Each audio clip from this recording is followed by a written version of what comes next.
এই মুহূর্তের big breaking news. এবার কি বাতিল হতে চলেছে 2020 সালের এসএসসির প্যানেল?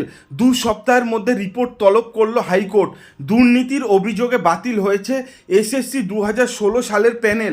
গত সোমবার কলকাতা হাইকোর্ট নিয়োগ দুর্নীতি মামলায় রায় ঘোষণা করে। তাতে 2016 সালের এসএসসির পুরো প্যানেলই বাতিল করে দিয়েছিল আদালত।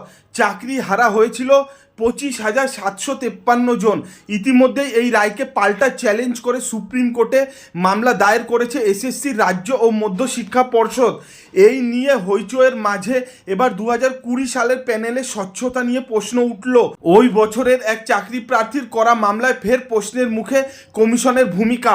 2020 সালে এক চাকরি প্রার্থীর অভিযোগ, মেধা তালিকায় দ্বিতীয় হওয়া সত্ত্বেও তাকে চাকরি দেওয়া হয়নি। এই নিয়ে কলকাতা হাইকোর্টে মামলা করেন তিনি।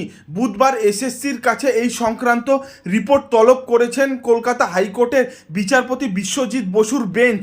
মেধা তালিকায় দ্বিতীয় স্থানে থাকা সত্ত্বেও ওই চাকরি প্রার্থীকে চাকরি দেওয়া হলো না। সেই নিয়ে বিস্তরে রিপোর্ট তলব করা হয়েছে কমিশনের কাছে। আগামী 2 সপ্তাহের মধ্যে এ বিষয় স্কুল সার্ভিস কমিশনকে এই নিয়ে আদালতে রিপোর্ট জমা করতে হবে বলে নির্দেশ দিয়েছেন বিচারপতি বসু।